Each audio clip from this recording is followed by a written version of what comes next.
Hello. Welcome to a CapCut tutorial on how to change your cursor. First things first, if you guys just want to leave a like and comment down below for me for the algorithm, then I'd really appreciate it. And then the next thing that you're going to want to go ahead and do is, so on your timeline here, you'll see your middle bar. All you want to do is head over to your left, and then you'll see a little cursor symbol and an arrow next to it. When you click that arrow, there's a couple different things that you want to do. So it tells you it's keybinds as well. So you got the select is A and the split is B.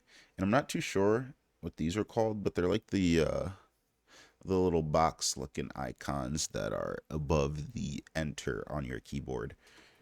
And then if you click any one of these, like let's say I press split, what this one does is it splits the timeline or the clip that you're selected over wherever you click, and then select leftward and select rightward. Select whatever direction that is allocated based upon what it is called, and then the select tool is the normal editing tool, like so. If you guys have any questions, comments, or concerns, make sure to leave them down below. But other than that, though, it's been a CapCut tutorial. Thank you.